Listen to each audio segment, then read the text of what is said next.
আসসালামু আলাইকুম। জাহাঙ্গীরনগর ডি ইউনিটের কেমিস্ট্রি কোশ্চেন ব্যাংক সলভ সিরিজের আজকের ক্লাসে আমরা বিগত বছর 2023-24 সালে আসা কেমিস্ট্রি প্রশ্নগুলোকে সলভ করব এবং এই সিরিজটাতে আমরা জাহাঙ্গীরনগর ডি ইউনিটের বিগত 5 বছরের প্রশ্ন ব্যাংক সলভ করব এবং প্রত্যেকটা প্রশ্ন ব্যাংক সলভ করার সময় প্রত্যেকটা ইয়ার ওয়াইজ আমরা দেখব যে জাহাঙ্গীরনগর ডি ইউনিটের জন্য আমাদের প্রশ্ন ব্যাংক সলভ করার পাশাপাশি কোন জিনিসগুলোতে বেশি ফোকাস দিতে হবে, আমাদের মূল বইয়ের কতটুকু কি পড়তে হবে এবং এক্সট্রা তোমাকে জাহাঙ্গীরনগরের জন্য কি প্রিপারেশন বা কোন বইগুলো তুমি ফলো করবে সেটা তুমি বুঝে যাবা যখন তুমি প্রশ্ন ব্যাংকটাকে সুন্দর মতো অ্যানালিসিস করবা।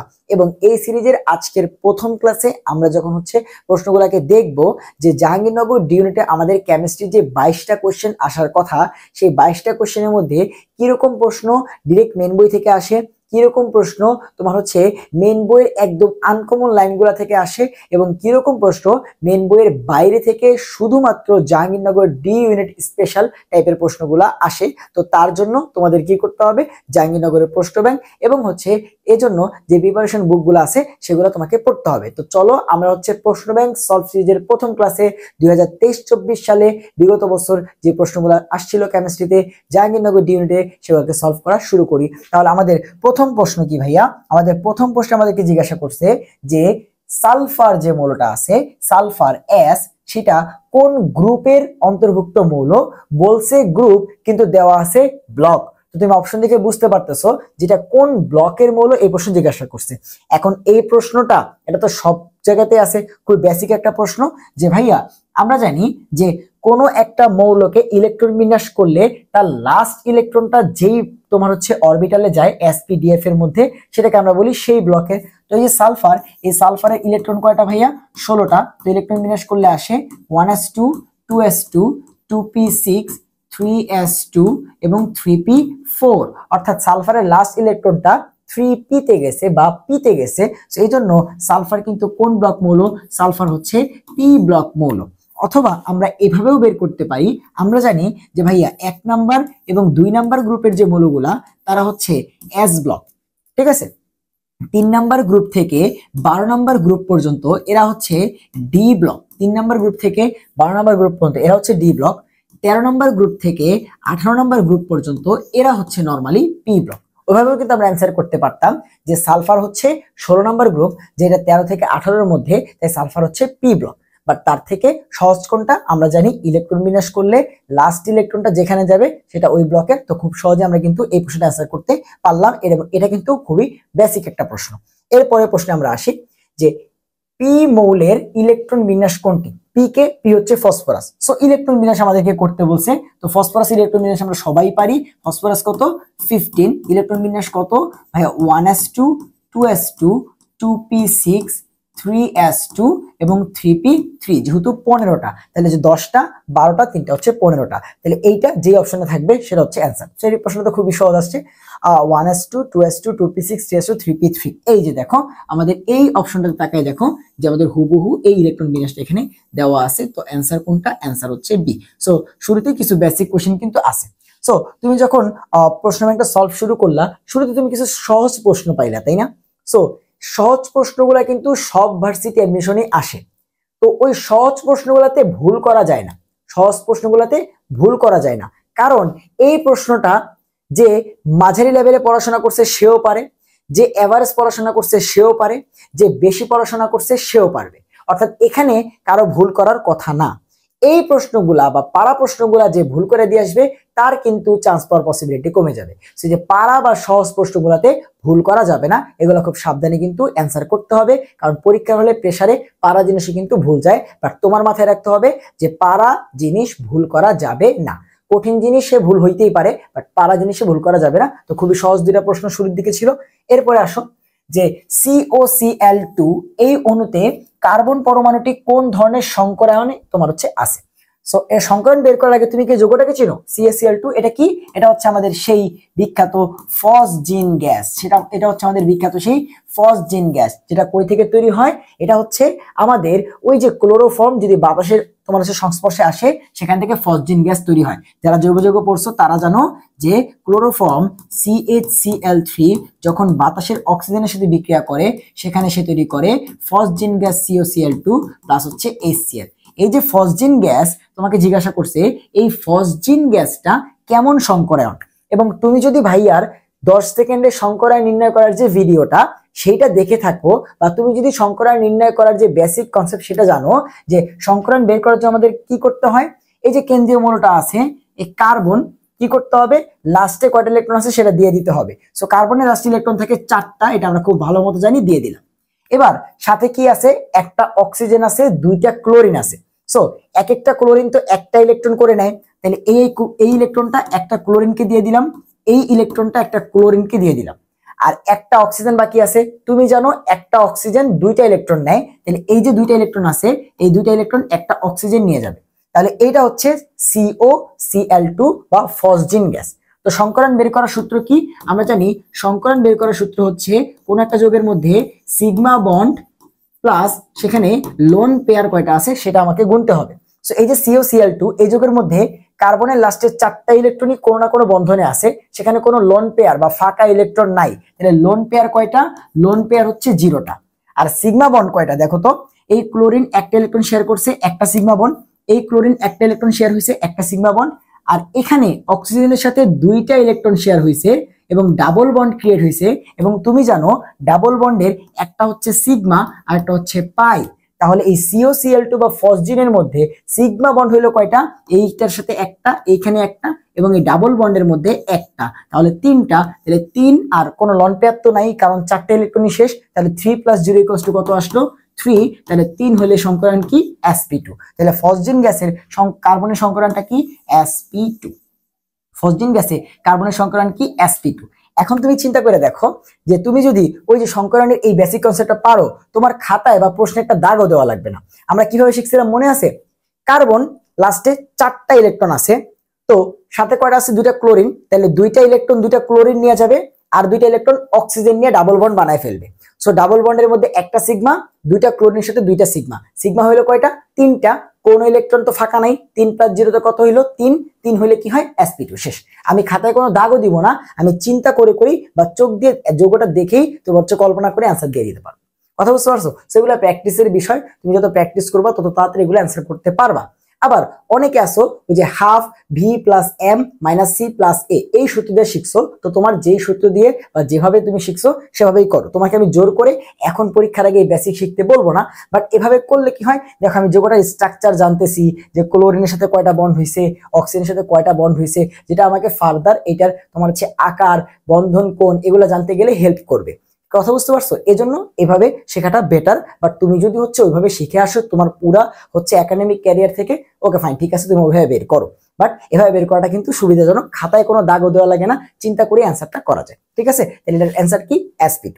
এরপরে আসো, সকল তাপোৎপাদী বিক্রিয়ায় তাপমাত্রা বৃদ্ধি করলে কি হয়?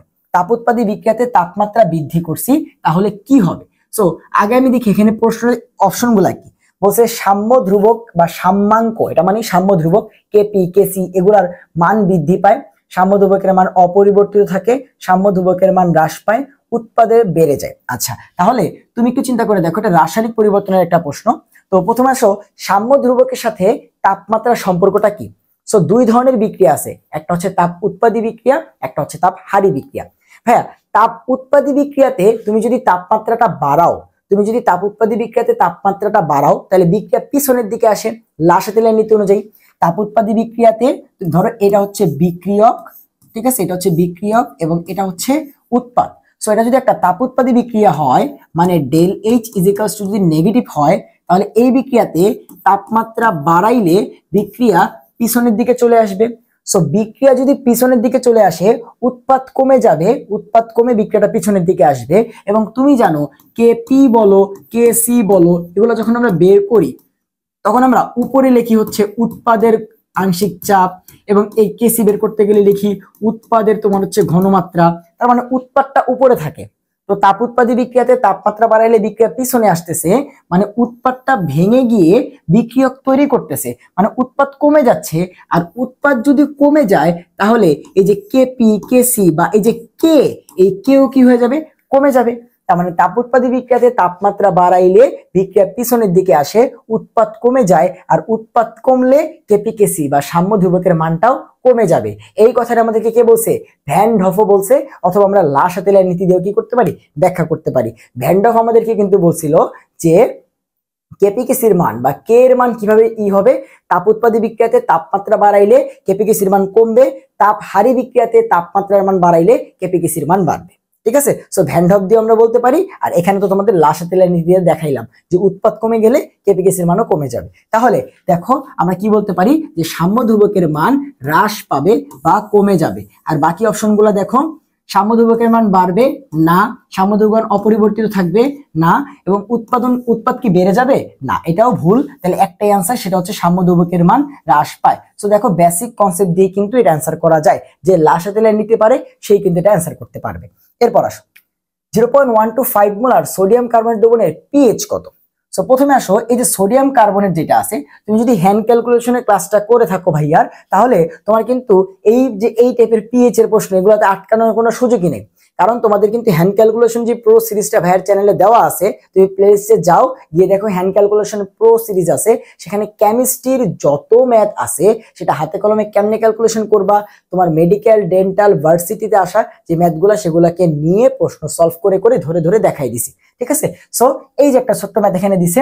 তো এখানে কি যৌগ দিছে, সোডিয়াম কার্বনেট। তুমি জানো যে সোডিয়াম কার্বনেট একটা ক্ষার, সোডিয়াম কার্বনেট একটা ক্ষার, কিন্তু বের করতে বলছে কি, পিএইচ। তো আমরা জানি ক্ষারের ক্ষেত্রে ডিরেক্টলি পিএইচ বের করা যায় না, আগে পিওএইচ বের করব, তারপরে 14 থেকে মাইনাস করে পিএইচ বের করব। তো আগে হচ্ছে আমরা পিওএইচটা বের করি। চলো আমরা জানি পিওএইচ ইজ ইকুয়ালস টু কি, মাইনাস লগ অফ ওএইচ আয়নের ঘনমাত্রা, মাইনাস লগ অফ ওএইচ আয়নের ঘনমাত্রা। এবার মাইনাস লগ অফ এটার কত, এটা হচ্ছে তোমার 0.125, এটা কত 0.125। এবং তুমি দেখো সোডিয়াম কার্বনেট যেটা, এটা তুল্য সংখ্যা হচ্ছে 2, তাহলে এইটার ঘনমাত্রা যদি হয় 0.125, তাহলে ওএইচ কত হবে, তার ডাবল, কারণ তুল্য সংখ্যা দিয়ে কি করতে হয়, গুণ করতে হয়। তাহলে অবশ্যই কিন্তু এই কাজটা করতে হবে, তুল্য সংখ্যা দ্বারা গুণ করতে হবে। তাহলে গুণ করলে কি আসতেছে, মাইনাস লগ অফ, দেখো এটা আছে 0.125, তো 2 দ্বারা গুণ করলে 125 কত হয়ে যাবে, 0.250, 125-এর 2 গুণ কত, 250, তাহলে 0. এই দেখো 250 বা 250 হয়ে যাবে। এবার এই যে পজিশন আছে, ঠিক আছে, এই 250-কে আমি 2.5 লিখতে পারি, তাই না, কারণ এইটার পরে দশমিকে কোনো সংখ্যার পরে যদি খালি লাস্টে শূন্য দাও, ওটার কোনো মিনিং নাই। 250 যাই কথা, 2500 একই কথা, আরো শূন্য দিলেও কোনো মিনিং থাকবে না। দশমিকের পরে যেখানে সংখ্যা শেষ হয়ে গেছে তারপরে শূন্য দিলে ওটার কোনো মিনিং নাই। তো 0.25 আমি বলতে পারি। এখন এই যে কন্ডিশনটা আছে, এখান থেকে হাতে কলমে পিএইচ বের করতে হলে কি করব, এরকম সিচুয়েশন আমি প্রায় দেখি, তাই না। সেরকম হলে আমি যেটা করব, আমি মাইনাস লগ এইটাকে, এই সংখ্যাটাকে এমন ভাবে লিখবো যেন দশমিকটা একটা সংখ্যার পরে থাকে। যেমন এটা 0.25 আছে, আমি লিখবো এটাকে 2.5 আছে, কত 0.25, আমি লিখবো 2.5। তো আমি যদি এটাকে 2.5 লিখি, আমাকে কি করতে হবে, একটা 10⁻⁻1 দ্বারা গুণ করতে হবে। কারণ কি, আমি দশমিকটাকে এক ঘর ডানে নিছি, তাহলে 10⁻⁻1 দ্বারা গুণ হবে। এইবার আমি হচ্ছে খুব সহজেই পিএইচটা ক্যালকুলেশন করতে পারবো। যদি এই লাইনে চলে আসি, এরপরে পিএইচটা কেমনে বের করবো, দেখো 10 এর উপরে যে পাওয়ারটা থাকবে, 10 এর উপরে মাইনাস যে পাওয়ারটা থাকবে, সেটাকে আমরা লিখবো হচ্ছে সামনে। তো এখানে কত আছে 1, তো 1 কে লিখলাম সামনে। এরপর একটা মাইনাস দিব, এবারটা মাইনাস দিব, এরপরে দিব হচ্ছে লগ, এই যেখানে কত আছে 2.5, এই 2.5 দিয়ে দিব। তাহলে এই পজিশনে আসলে হ্যান্ড ক্যালকুলেশন করে পিএইচটা কেমনে বের করব, 10 এর উপরে যে পাওয়ারটা থাকবে, মাইনাসের পরে কত আছে 1, সেই 1টাকে সামনে লিখবো, এরপরে মাইনাস দিব, এন্ড এই যে লগ 2.5টা এটা নিচে লিখবো, লগ যে 2.5 এটা নিচে লিখবো। এবার আসো যে পিএইচ এর মান বের করতে হলে তোমার তো লগের মান মুখস্থ রাখার কোনো বিকল্পই নেই, লগ 1 থেকে লগ 10 পর্যন্ত অবশ্যই মুখস্থ রাখতে হবে। সেই যে লগ 2, তুমি যদি লগ 2 এর মানটা দেখো, লগ 2 এর মানটা হচ্ছে 0.4 এর মতো, লগ 2 এর মানটা 0.4 এর কাছাকাছি, লগ 5 এর মানটা 0.6 এর কাছাকাছি। সো লগ 2.5 যেটা, এটা কিসের মাঝখানে, লগ 2 এবং লগ 3 এর মাঝামাঝি। লগ 2 এর মান হচ্ছে 0.4, লগ 3 এর মান হচ্ছে 0.5, তাহলে log 2.5 বা আড়াই এর মানটা কি 0.4 বা 0.5 এর মাঝামাঝি থাকবে। তো আমি যে কোনো একটা ধরে ক্যালকুলেশন করলাম, ধরো 0.4 ধরলাম, তাহলে 1 মাইনাস log 2.5 মানে কত, ওই 0.4 বা 45 এরকম। তাহলে 1 থেকে 0.4 বাদ দিলে কত আসবে, 0.6। তাহলে এই যে আমার কি বের হইলো, পিওএইচ। তাহলে একটা ক্ষারের পিওএইচ বের করে নিয়ে আসলাম হাতে ক্যালকুলেশনে। এবার আমি জানি যে পিএইচ বের করার জন্য কি করতে হবে, পিএইচ ইজ ইকুয়ালস টু হচ্ছে ভাইয়া পিএইচ ইকুয়ালস টু হচ্ছে 14 মাইনাস পিওএইচ। তাহলে 14 থেকে আমি যদি হচ্ছে 0.6 কে বাদ দিই, অ্যান্সার আসবে 13.4। তাহলে তুমি একটু চিন্তা করে দেখো অপশন 13.4 কি আছে, এই দেখো আছে, এই দেখো আছে। তো হ্যান্ড ক্যালকুলেশন কিন্তু খুবই ইজি পিএইচ এর, এবং হ্যান্ড ক্যালকুলেশন প্রো সিরিজে আমরা এগুলা আরো ডিটেইলসে শিখছি। দুর্বল অ্যাসিডটা শিখছি, বাফারটা শিখছি, তারপর তোমার হচ্ছে স্ট্রং অ্যাসিড খাতটা শিখছি, তাই না? হ্যান্ড ক্যালকুলেশনের সব টাইপের ম্যাথ কেমিস্ট্রিতে কিন্তু আমাদের ওই হ্যান্ড ক্যালকুলেশন প্রো সিরিজেই আছে। এরপরে প্রশ্ন, কোনটি ভিনেগার যুক্ত খাবারের উপকারিতা নয়? দেখো এই যে একটা তুমি প্রশ্ন পাইলা, যেটা আমাদের হাজারি স্যারের বই বলো, কবির স্যারের বই বলো, সেখানে নাই, যে ভিনেগার যুক্ত খাবারের উপকারিতা নয় কোনটি? শরীরকে স্লিম রাখা, রক্তচাপ কমানো, শরীরে সৃষ্ট তরলে অপদ্রব্য শোষণে সহায়তা করা, ক্যান্সার প্রতিরোধ করা, এরকম জিনিসপাতিগুলো দেওয়া আছে। সো এইটা তুমি দেখবে আমাদের বইতে যে ভিনেগারের চ্যাপ্টারটা কোনটা, কর্মমুখী রসায়ন, ওইখানে কোনো জায়গায় এরকম পড়ালেখা তুমি পাবা না। সো এইটা বলতে পারো জাহাঙ্গীরনগর স্পেশাল একটা প্রশ্ন। এখন যে এই টাইপের প্রশ্নগুলোর জন্য তোমাকে কি করতে হবে, এই টাইপের প্রশ্নগুলোর জন্যই তোমাকে কি করতে হবে, জাহাঙ্গীরনগর স্পেশাল একটা প্রশ্ন ব্যাংক, জাহাঙ্গীরনগরের প্রিপারেশন বুক, এগুলাকে ভালো মতো পড়তে হবে। এবং এতদিন ধরে এই কথাটাই বলতেছিলাম যে জাহাঙ্গীরনগর ডি ইউনিটের প্রিপারেশন কিন্তু আলাদা, কারণ এখানে সিট সংখ্যা অনেক কম, এবং যেহেতু কিছু টপ সাবজেক্ট আছে মেডিকেল বায়োকেমিস্ট্রি রিলেটেড, তাই মেডিকেল এবং ডেন্টাল এসব রিলেটেড যে ছেলে মেয়েগুলো আছে তারা ওই জাহাঙ্গীরনগর ডি ইউনিটের পরীক্ষাগুলো দেয়। তো জাস্ট ওই 300-350 সিটের জন্য তোমার পরীক্ষার আবেদন পড়ে 80-90 হাজার, এবং প্রত্যেকটা সিটের বিপরীতে দেখবা 290-80 জন করে পরীক্ষা দেয়। তো 290 জন পরীক্ষা দিবে, একটা সিটে একজন টিকবে। তাহলে কম্পিটিশনটা দেখতেছো, কম্পিটিশনটা অনেক হাই। এখন এই যে এই পর্যন্ত যে 7টা প্রশ্ন দেখলা, এই যে পিএইচ বের করা, তাপ উৎপাদী বিক্রিয়াতে কি হবে, সংকর আয়ন, ফসফরাসের ইলেকট্রন বিন্যাস এবং সালফারের তোমার হচ্ছে কোন ব্লকে, এগুলা কি তোমার হচ্ছে জাহাঙ্গীরনগরের জন্য আলাদা কোনো প্রশ্ন? এগুলো তুমিও পারো, এগুলো তোমার যে ভার্সিটি প্রস্তুতি নিচ্ছে ওই ফ্রেন্ডটাও পারে, এগুলো যারা মেডিকেল প্রস্তুতি নিচ্ছে সেও পারে। তো এটা বেসিক যে কনসেপ্টের প্রশ্ন সেটা। বাট এই যে প্রশ্নটা এটা যদি কেউ জাহাঙ্গীরনগরের জন্য স্পেশালি পড়াশোনা না করে সে পারবে না। এবং তুমি যদি স্পেশালি পড়াশোনা করে থাকো তাহলে তুমি এই প্রশ্নটাতে সবার থেকে আগায় যাবা, কারণ এটা সবাই পারবে না। যারা স্পেশালি পড়বে যে ডি ইউনিটের জন্য তারাই কেবলমাত্র পারবে। তাহলে কি করতে হবে, আমাদের মেইন বইয়ের খুঁটিনাটি প্রত্যেকটা লাইন পড়তে হবে, অনুশীলনী প্রশ্নগুলোকে সলভ করতে হবে।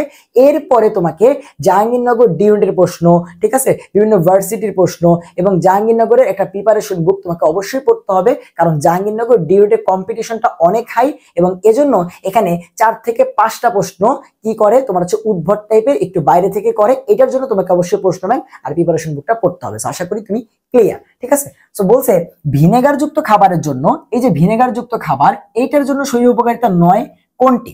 সো দেখো এই যে ভিনেগার যুক্ত খাবার যে আছে, এই ভিনেগার যুক্ত খাবারের আমাদের কি করে, এটা আমাদের হজমে সহায়তা করে। দেখো কি কি কাজে সহায়তা করে, হজমে সহায়তা করে, তারপর হচ্ছে আমাদের রক্তচাপ, তারপর হচ্ছে তোমার ক্যান্সার, টিউমার, এই জাতীয় রোগ থেকে আমাদেরকে রক্ষা করে। টিউমার রক্ষা করে বলতে মানে আমাদেরকে আর কি শরীরকে হেল্প করে, ঠিক আছে এগুলা। তারপরে দেহে কোলেস্টেরল জমা হইতে, ঠিক আছে, কোলেস্টেরল এগুলাকে তোমার হচ্ছে দূর করতে সাহায্য করে, ঠিক আছে। সো এখন অপশন যদি তুমি পড়ে দেখো, তারপরে তোমার হচ্ছে শরীরকে স্লিম রাখা, শরীরকে কি করে, শরীরকে স্লিম রাখে, শরীরকে স্লিম রাখে, শরীরকে স্লিম রাখে, এগুলো হচ্ছে ভিনেগার যুক্ত খাবারের উপকারিতা। এখন তুমি যদি অপশনগুলো দেখো, অপশনগুলোতে কি আছে, শরীরকে স্লিম রাখা, তো এটা তো উপকারিতা। বলছে কোনটা উপকারিতা না, তাই তো, রক্তচাপ কমানো এটা উপকারিতা, ক্যান্সার প্রতিরোধ করা এটা উপকারিতা, ঠিক আছে। শরীরের সৃষ্ট তরল অপদ্রব্য শোষণে সহযোগিতা করা, দেখো তো কি বলছে। ধরো তুমি এই প্রশ্নটার অ্যান্সার জানো না, তাও তুমি ব্রেইন দিয়ে বা লজিক খাটে অ্যান্সারটা করতে পারবা। তুমি চিন্তা করে দেখো, বলছে উপকারিতা না, তো এখানে কয়েকটা উপকারিতা দেওয়া আছে, শরীর স্লিম রাখা একটা উপকারিতা, রক্তচাপ কমানো একটা উপকারিতা, ক্যান্সার প্রতিরোধ করা একটা উপকারিতা। কিন্তু এখানে কি বলছে, শরীরের মধ্যে সৃষ্ট যে তরল অপদ্রব্য, আমাদের শরীরে কিডনিতে যে তরল অপদ্রব্য গুলা তৈরি হয়, তোমরা তো কিডনির চ্যাপ্টারগুলোতে এগুলো নিয়ে পড়াশোনা করছো, তাই না? ইউরিয়া, ক্রিয়েটিনিন, সেগুলা শোষণ করতে নাকি সহায়তা করে, মানে আমাদের শরীরে সেগুলা কি শোষণ হয় নাকি সেগুলো নির্গত হয়, সেগুলো বের করে দিই আমরা। তাহলে ও কি করে? ও তোমাকে অপকার করে। তোমার হচ্ছে এখানে কি বলছে, এগুলো বাকি সব উপকারিতা, এখানে একটা অপকারিতা দেওয়া আছে, তাহলে এটা কি উপকারিতা হইতে পারে? তুমি বলো।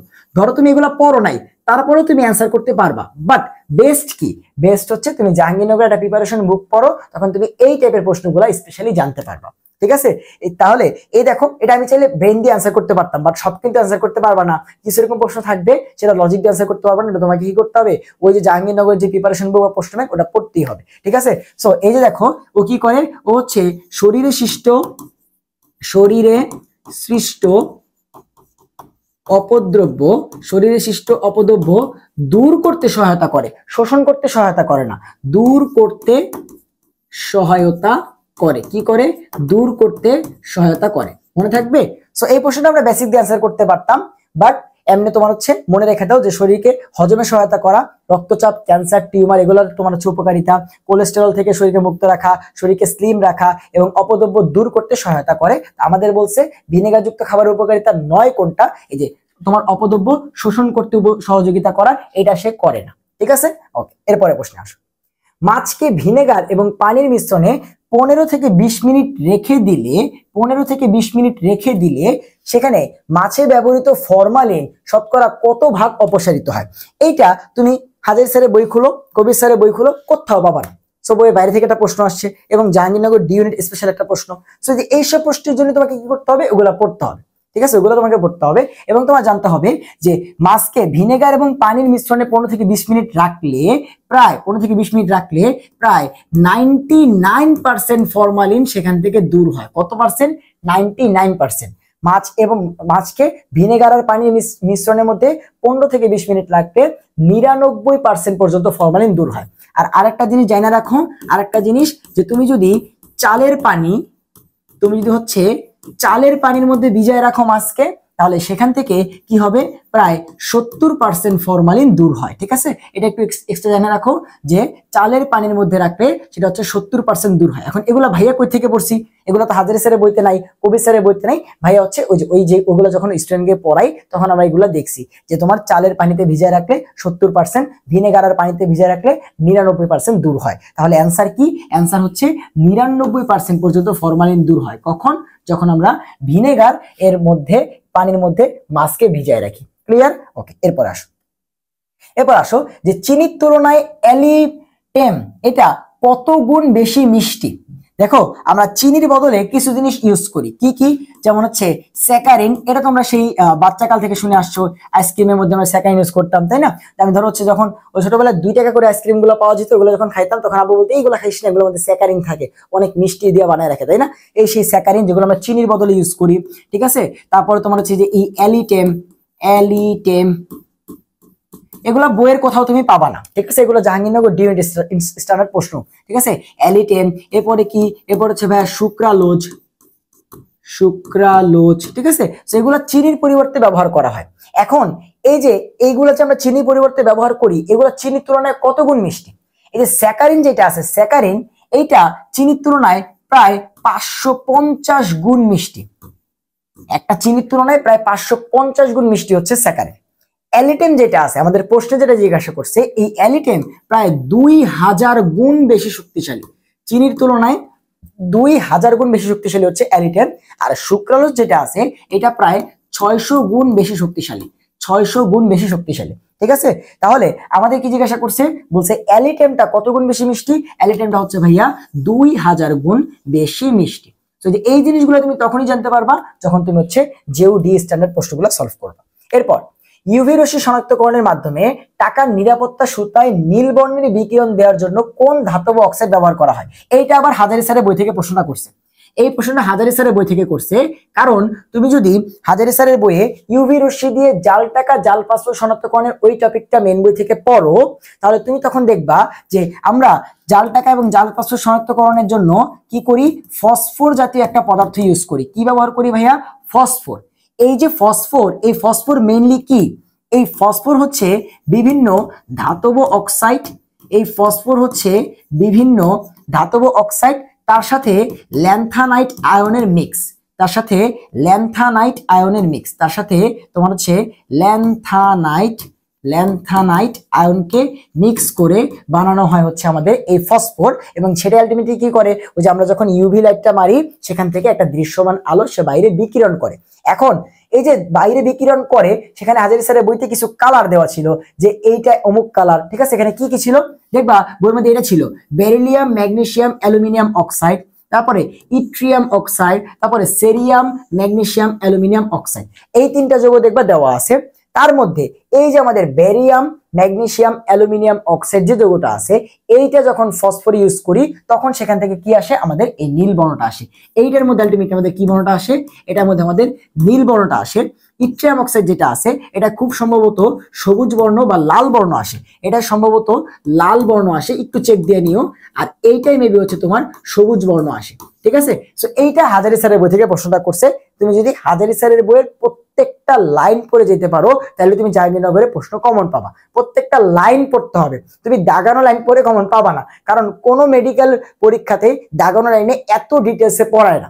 যেমন আমরা কি পড়ি, ইউভি রশ্মি, আইআর রশ্মি এগুলার ব্যবহার করি, কিন্তু জাহাঙ্গীরনগরে আসে যে ইউভি রশ্মির মধ্যে 220 থেকে 230 কি ব্যবহার করা হয়, 210 থেকে 250 মধ্যে কি ব্যবহার করা হয়, ওই যে হাজার বইতে যে এক্সট্রা পার্টগুলো যেগুলো আমরা ইগনোর করে যাই মেডিকেল ডেন্টালের জন্য, ওই সব জায়গা থেকেও প্রশ্ন করে যে ড্রাগ শনাক্তকরণে কোনটা ব্যবহার করা হয়, এরকম প্রশ্ন জিওডিতে আসে। সো প্রত্যেকটা লাইন তোমাকে পড়তে হবে, মেইন বইটা যখন তুমি পড়বা তারপর অনুশীলনী সলভ করতে হবে এবং জাহাঙ্গীরনগর স্পেশাল প্রশ্ন সলভ করতে হবে। এটাই হচ্ছে জাহাঙ্গীরনগর প্রিপারেশনের কমপ্লিট প্যাকেজ, ক্লিয়ার, ডি ইউনিটের জন্য, ঠিক আছে। তাহলে এই প্রশ্নটার অ্যান্সার কোনটা, এই প্রশ্নের অ্যান্সার হচ্ছে barium, magnesium, aluminium oxide, clear ভাইয়া? ওকে, এরপর আসো, কোন দুটি পরমাণু পরস্পরের আইসোটোন, এটা আবার সবাই পারি যে আমরা আইসোটোন লাস্টে কি আছে ন, তার মানে কি সমান ভাইয়া, যাদের নিউট্রন সমান, যাদের নিউট্রন সমান তাদেরকে আমরা বলি হচ্ছে আইসোটোন। আর নিউট্রন কেমনে বের করে, ভর সংখ্যা থেকে প্রোটন সংখ্যা মাইনাস করলেই তোমার নিউট্রন সংখ্যা আসে। সো 14 থেকে 6 বাদ দিলে আসবে হচ্ছে কত 8, 14 থেকে 7 বাদ দিলে আসবে কত 7, তো দুইটা তো হচ্ছে নিউট্রন সংখ্যা মিললো না। 30 থেকে 14 কে বাদ দিলে আসবে হচ্ছে 16, 32 থেকে 16 কে বাদ দিলে আসবে হচ্ছে 16। এই যে দুজন সিলিকন আর সালফার, এই দুজনের নিউট্রন সংখ্যা মিলে গেছে, তার মানে এই দুজন হচ্ছে পরস্পরের আইসোটোন। আমরা জানি আইসোটোপ মানে লাস্টে প আছে মানে প্রোটন সংখ্যা সেম, আইসোবার মানে লাস্টে বার আছে মানে ভর সংখ্যা সেম, আইসোটোন মানে ন আছে মানে নিউট্রন সংখ্যা সেম, আইসো ইলেকট্রন মানে ইলেকট্রন সংখ্যা সেম। সো এই হচ্ছে আমাদের এই প্রশ্নের অ্যান্সার। এরপর আসো যে C6H5 স্থূল সংকেত বিশিষ্ট যৌগটির নাম কি। এখানে 4টা যৌগ দেওয়া আছে, জৈব যৌগ, তাদের কোনটা তোমার হচ্ছে C5H6 এই সংকেতের। সো তোমাকে কি করতে হবে, অবশ্যই আগে এই যৌগগুলো লিখতে হবে স্ট্রাকচার, তারপরে কার্বন আর হাইড্রোজেন গুণা দেখতে হবে কোনটার মধ্যে এরকম তোমার হচ্ছে কার্বন 5টা আছে, হাইড্রোজেন 6টা আছে। সো চলো আমরা হচ্ছে এই যৌগগুলোর নাম লিখি। সেটা কি আছে, 5 মিথাইল হেক্স 1 আইন। সো হেক্স মানে কয়টা কার্বন, 6টা কার্বন, তো 6টা কার্বন দিয়ে ফেলো, 1 carbon, 2 carbon, 3 carbon, 4 carbon, 5 carbon, 6 carbon. এবার 5 নাম্বার কার্বনে আছে মিথাইল এবং 1 নাম্বার কার্বনে আছে আইন, তাহলে 1 নাম্বার কার্বনে দিয়ে দিলাম আইন বা ট্রিপল বন্ড, আর 1 2 3 4 5 নাম্বার কার্বনে দিয়ে দিলাম হচ্ছে মিথাইল CH3। শেষ, এখানে নামের মধ্যে যা যা জিনিস ছিল দেওয়া শেষ। এবার আমরা জানি বাকি সব হাত কি দিয়ে ফিল আপ করবো, হাইড্রোজেন। তাহলে দেখো এটা 3 হাত ফিল আপ, একটা হাইড্রোজেন, এটা 4 হাত ফিল আপ, কোনো হাইড্রোজেন দেওয়ার দরকার নাই। এখানে 1 2, এখানে কি থাকবে তোমার হচ্ছে 2টা, এই 2 হাত ফিল আপ, এখানেও তোমার হচ্ছে কয়টা 2টা, এখানে 3 হাত ফিল আপ একটা, এখানে হচ্ছে 3টা। সো পরীক্ষা হলে তুমি এইভাবে চেক করবা, বাট তুমি যদি গাধা না হও এই প্রশ্ন চেক করার কোনো দরকারই নেই, বা এই যোগটা চেক করার কোনো দরকারই নেই ভাই। বলছে C5 হবে, তো যখনই তুমি হেক্স পড়ছো তখনই তুমি জানো এটার মধ্যে কার্বন 6টা, বাট আমারে খুঁজতে বলছে C5, তো এটা তো হতেই পারে না, তাহলে তুমি কেন এটা গাধার মতো আঁকছো?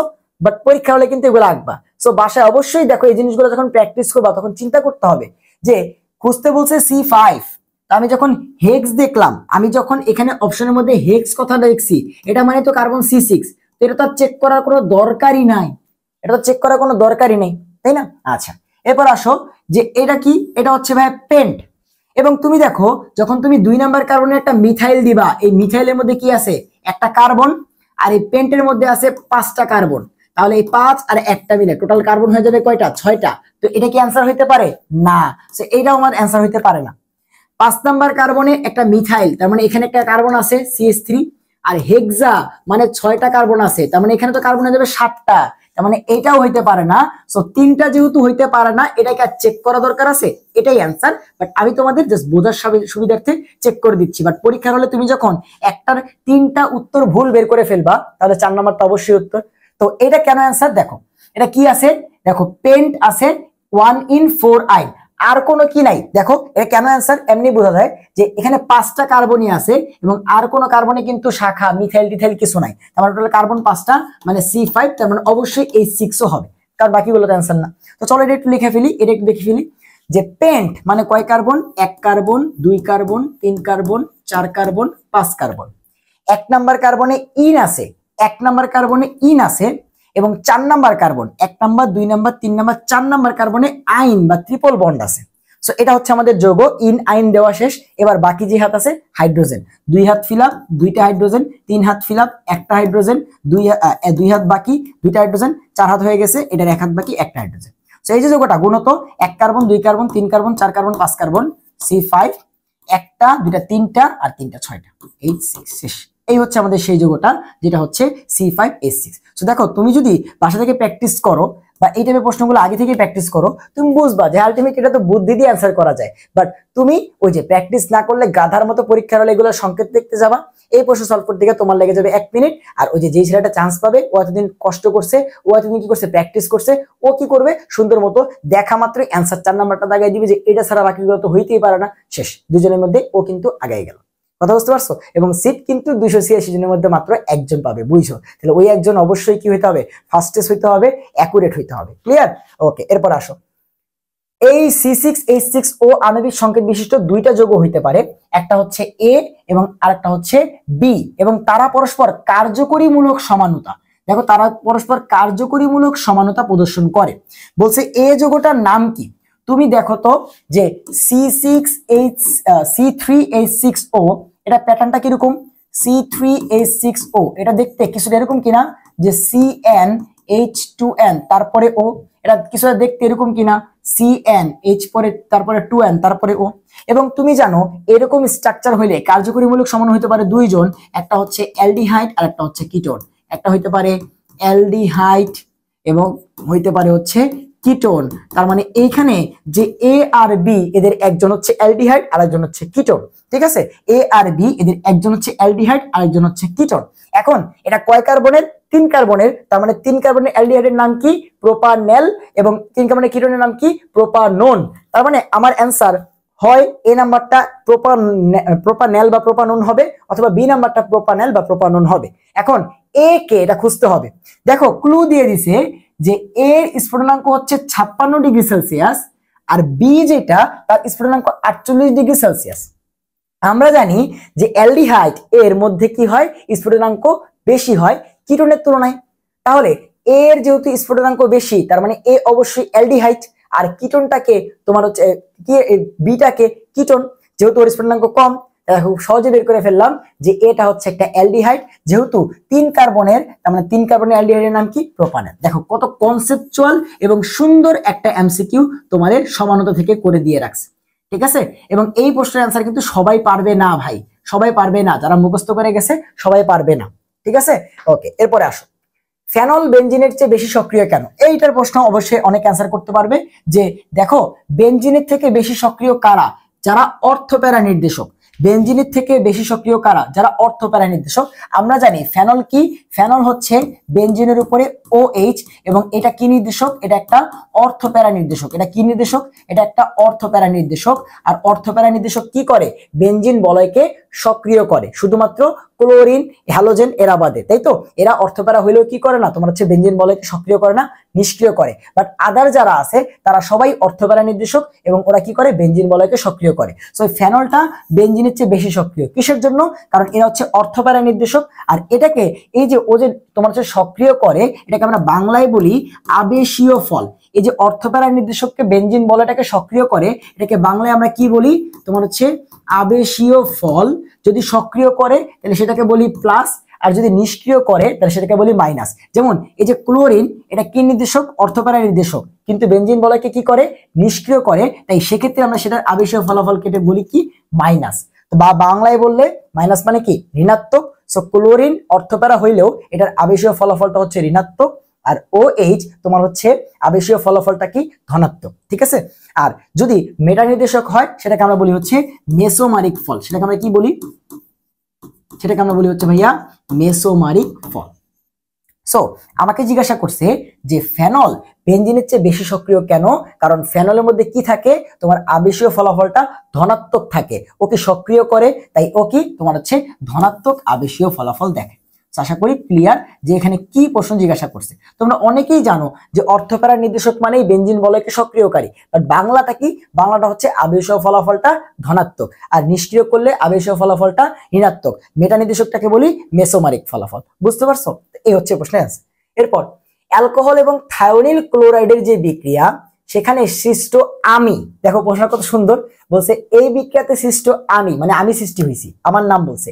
সো বলছে উডস বিক্রিয়ায় বিউটেন তৈরি করি, তাহলে আমার নাম কি?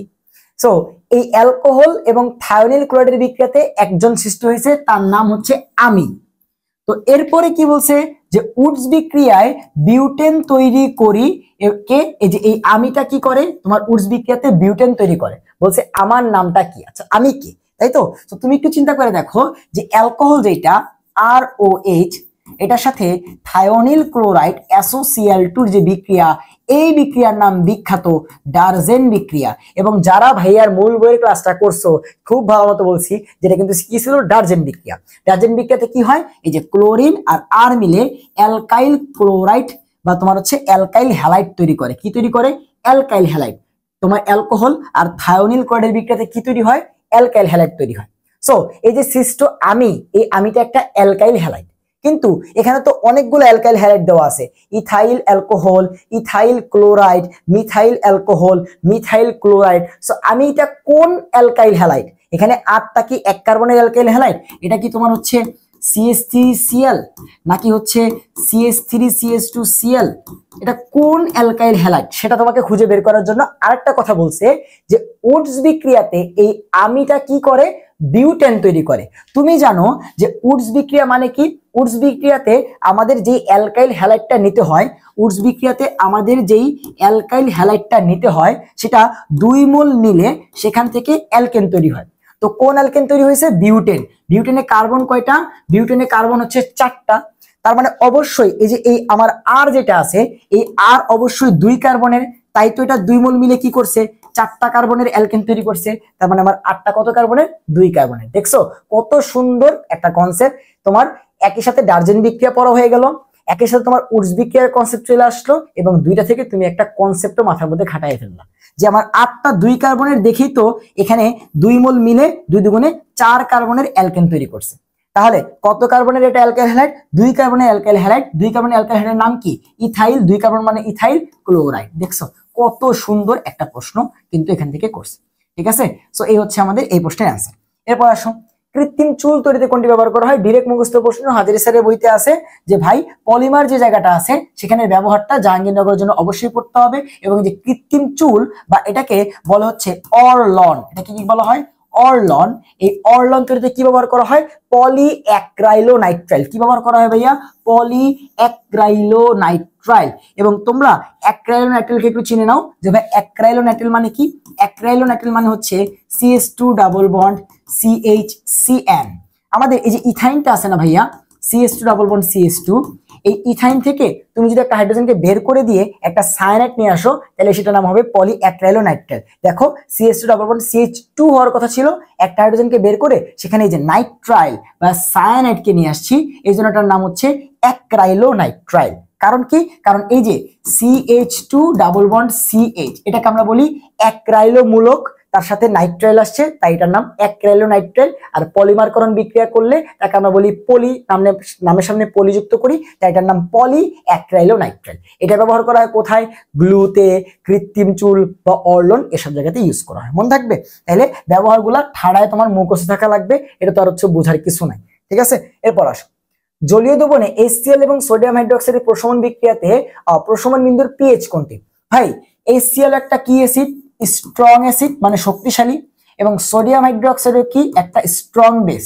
সো দুইজনে যদি স্ট্রং হয় তাহলে অ্যাসিডটা কি করতে চাইবে? সাতের থেকে pH টাকে নিচে নামাইতে চাইবে, খাটটা কি করতে চাইবে, সাথে থেকে উপরে নিতে চাইবে, এবং দুইজন যেহেতু শক্তিশালী তাহলে কোনো দিকেই যাবে না, ওটা সাথেই পড়ে থাকবে। তাই আমরা বলি শক্তিশালী অ্যাসিড এবং শক্তিশালী ক্ষারের প্রসারণ বিন্দু হয় 7, সাথে থেকে কম হও না, সাথে থেকে বেশিও না। তাহলে অ্যান্সার কি, অ্যান্সার হচ্ছে 7। অ্যান্সার কি, অ্যান্সার হচ্ছে 7।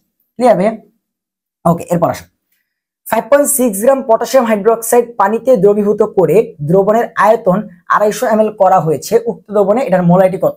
একদম বেসিক, মানে হচ্ছে এমন কোনো অ্যাডমিশন টেস্ট নাই যেখানে এটা আসে না যে কিসের সূত্র, যে W = SMV / 1000, W = SMV / 1000। এটা দিয়ে একটা ম্যাথ আসেই সব জায়গায়।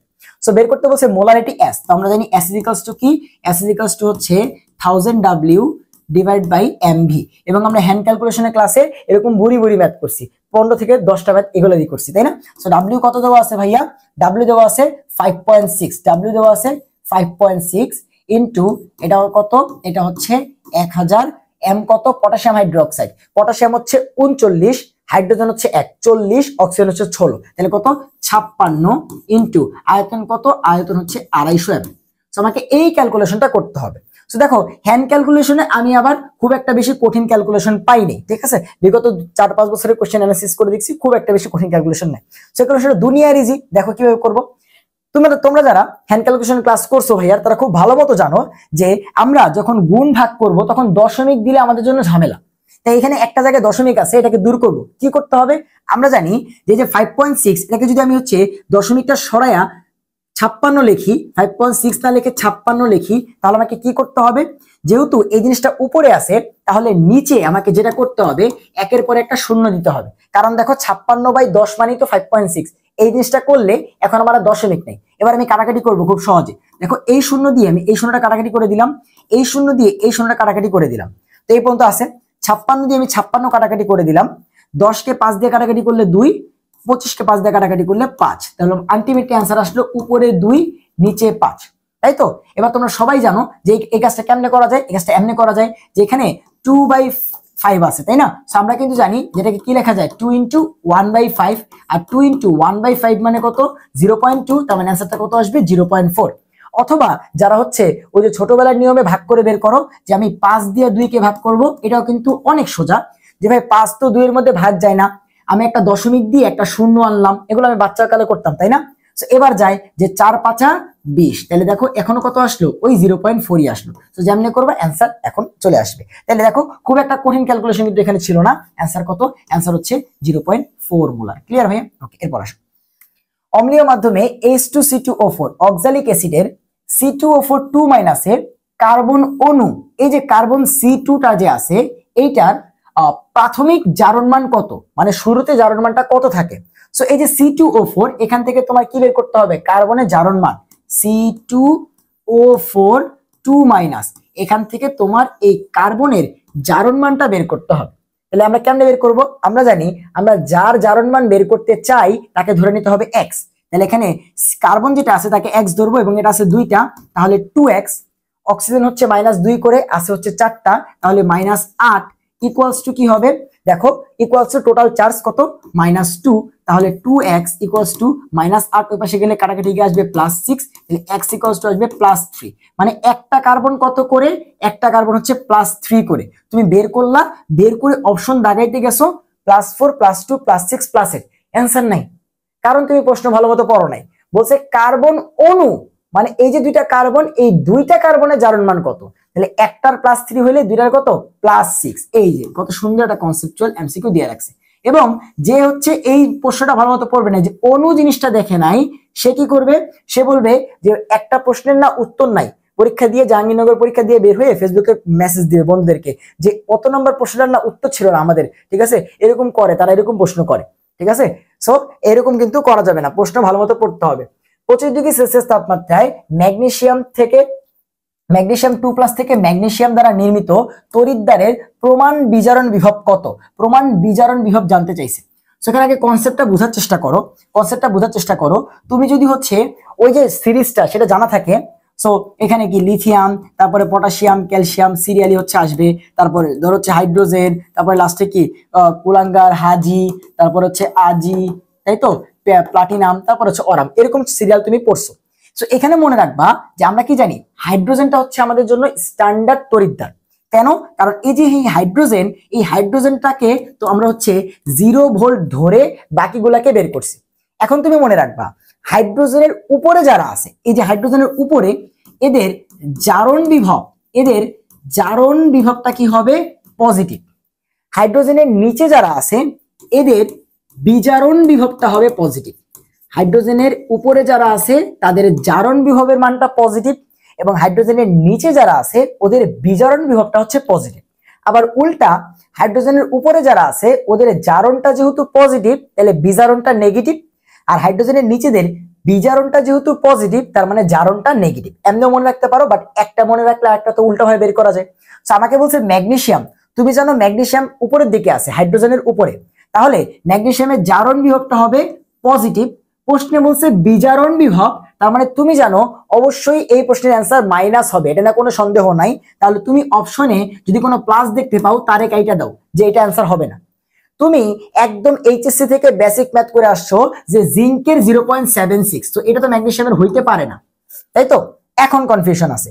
হ্যাঁ 2.92 না 2.36 এটা তুমি মুখস্থ না করলে পারবে না। সো এইখানে তোমাকে কি করতে হবে? মুখস্থ করতে হবে। সো দেখা যায় যে বেসিক্যালি এরকম যৌগগুলো আসে যে ম্যাগনেসিয়াম, তারপরে তোমার হচ্ছে জিঙ্ক, কপার, তারপর হচ্ছে সিলভার, তারপর হচ্ছে তোমার ওরাম, ঠিক আছে? যে এই যৌগগুলো দেখবা কি করে তোমার হচ্ছে জারণ বিভব, বিজারণ বিভব এগুলা জিজ্ঞাসা করে, ঠিক আছে? অ্যালুমিনিয়াম একবার আসছিল, তো এই যৌগগুলোর তোমার কি করে জারণ বিভব, বিজারণ বিভব জিজ্ঞাসা করে, এবং তখন তোমার এটা আসলে মুখস্থ ছাড়া আর কোনো ওয়ে নেই। তবে এই যে প্লাস মাইনাসের যে ঝামেলাটা এটা কিন্তু তুমি চাইলে কনসেপ্ট দিয়ে ব্যাখ্যা করতে পারবা, বাট মানটা তোমাকে অবশ্যই মুখস্থ রাখতে হবে, কারণ এগুলো তো হচ্ছে এক্সপেরিমেন্ট করে আসছে, তাই না? বা ম্যাথমেটিক্যালি ক্যালকুলেশন করে আসছে, সেটা তো আমি করতে পারবো না, তাই না? এটার অ্যান্সারটা হচ্ছে তোমার 2.36, মানে ম্যাগনেসিয়ামের মানটা 2.36, বাট অ্যান্সারটা অবশ্যই মাইনাস হবে। কিসের জন্য?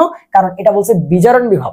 তো ও আছে হাইড্রোজেনের উপরে, ওর জারণটা পজিটিভ কিন্তু বিজারণটা নেগেটিভ, ঠিক আছে? ধরো এটা যদি প্লাস থাকতো তাহলে আমি কোন রকম চোখ বুঝে 4 নাম্বারটা এসে দাগাই দিতাম, যেটা তো জিঙ্কের, এটা তো হইতে পারে না, এটা প্লাস এটা তো হবেই না, এটা প্লাস এটা তো হবেই না, তাহলে একটাই অ্যান্সার, এটা হচ্ছে এটা। বাট যেহেতু দুইটা মাইনাস দেওয়া রাখছে তো কিছু করার নাই, আমার হচ্ছে মুখস্থ করতেই হচ্ছে যে 2.36 যেটা এটাই হচ্ছে ম্যাগনেসিয়ামের বিভব। বিজারণ হইলে মাইনাস, জারণ হইলে প্লাস 2.36 হইতো, ঠিক আছে? ওকে, এরপর আসো কোন দ্রবণটি দুর্বল তড়িৎ বিশ্লেষ্য? আমরা জানি যে দুর্বল তড়িৎ বিশ্লেষ্য কারা? যারা দুর্বল অ্যাসিড খান, যারা দুর্বল অ্যাসিড খান তারা হচ্ছে দুর্বল তড়িৎ বিশ্লেষ্য। যারা দুর্বল অ্যাসিড খান তারাই হচ্ছে দুর্বল তড়িৎ বিশ্লেষ্য।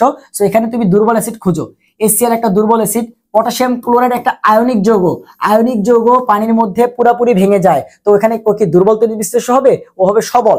HF একটা দুর্বল অ্যাসিড, এই যে পেয়ে গেছো HF একটা দুর্বল অ্যাসিড, তো এটা কি একটা দুর্বল তড়িৎ বিশ্লেষ্য। আর তারপরে কি দেওয়া আছে? তারপরে দেওয়া আছে কিটোন। ভাই ও তো বিদ্যুৎ পরিবহনই করে না, ও তো বিশ্লেষ্য হওয়ার প্রশ্নই আসে না, হচ্ছে তড়িৎ অবিশ্লেষ্য। তাহলে মনে রাখবা যত আয়নিক যৌগ আছে সবাই হচ্ছে সবল, যত সবল অ্যাসিড ক্ষার আছে সবাই তো এমনি সবল। আর যারা দুর্বল অ্যাসিড ক্ষার এবং যারা হচ্ছে সমযোজী পোলার যৌগ যেমন পানি, ঠিক আছে, তারপরে তোমার হচ্ছে আর কি বলতে পারি CH3COOH দুর্বল, এরা হচ্ছে সবাই কি দুর্বল তড়িৎ বিশ্লেষ্য। মনে থাকবে দুর্বল অ্যাসিড ক্ষার এবং পোলার যৌগরা হচ্ছে দুর্বল তড়িৎ বিশ্লেষ্য, আর যত আয়নিক যৌগ এবং সবল অ্যাসিড ক্ষার আছে সবাই হচ্ছে সবল তড়িৎ বিশ্লেষ্য। আচ্ছা এরপর আসো ট্রপোস্ফিয়ারে ভূপৃষ্ঠ থেকে কত কিলোমিটার পরিসরে বিস্তৃত?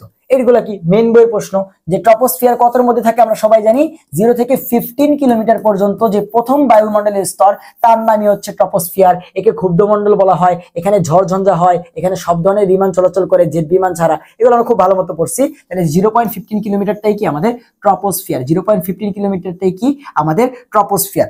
ওকে, এরপর CFC11, দেখো 11 মানে কি CFC11, এইটা কোনটিতে ব্যবহার করা হয়? তো এটা তো ডিরেক্ট মুখস্থ প্রশ্ন, তোমার হাজির স্যারের বইতে দেখবা CFC11 12 এগুলোর ব্যবহার দেওয়া আছে, সেখানে সুন্দর মতো দেওয়া ছিল যে CFC11 তোমার হচ্ছে নরম ফোমের মধ্যে ব্যবহার করা হয়, CFC11 নরম ফোমের মধ্যে ব্যবহৃত হয়। ক্লিয়ার?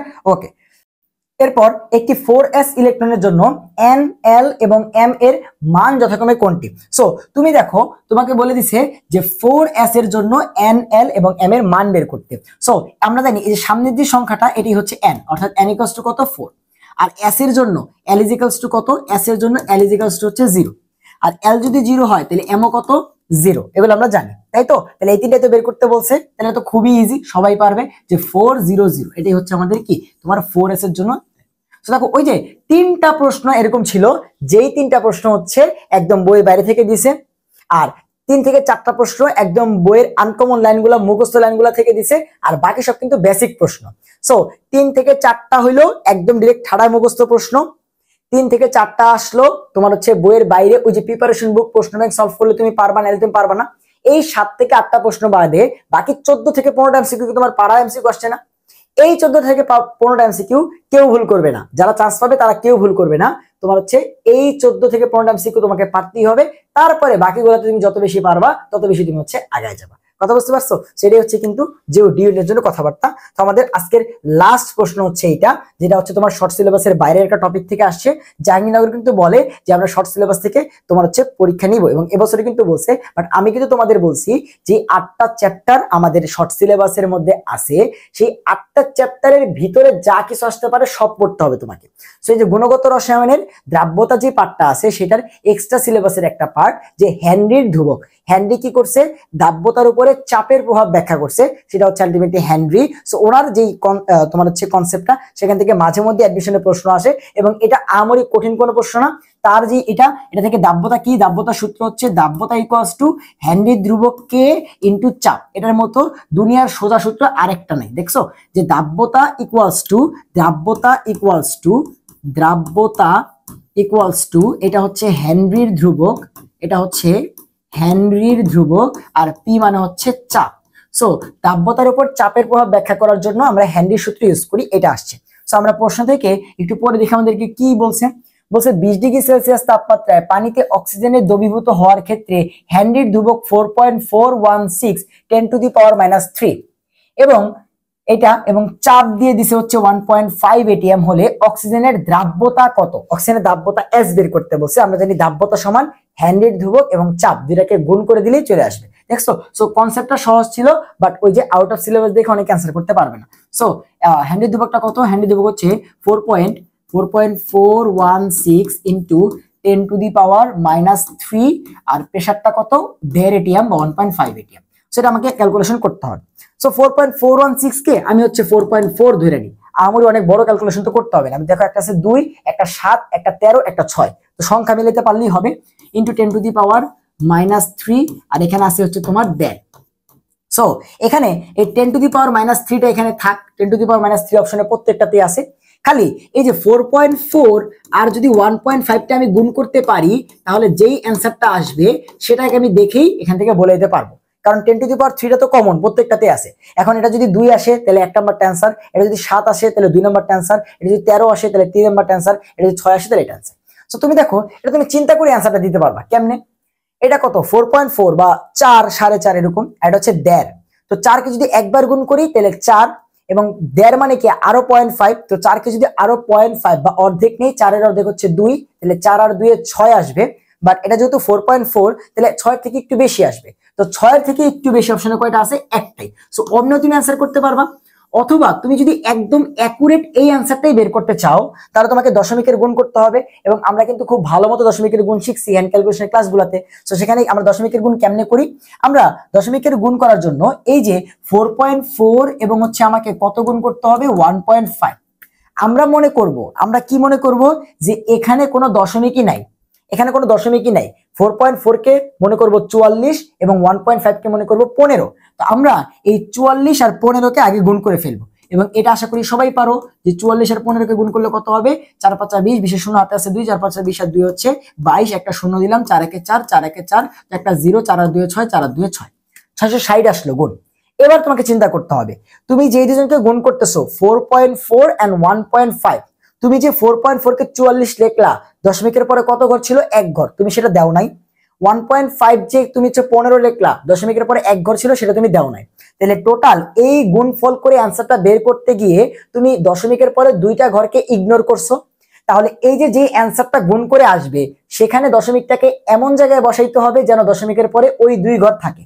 তাহলে 660 এর এই জায়গাতে যদি দশমিকটা দেই, তাহলে দশমিকের পর 2 ঘর থাকে, তাহলে অ্যান্সারটা দাঁড়ায় 6.60। তাহলে অ্যান্সারটা কত আসলো?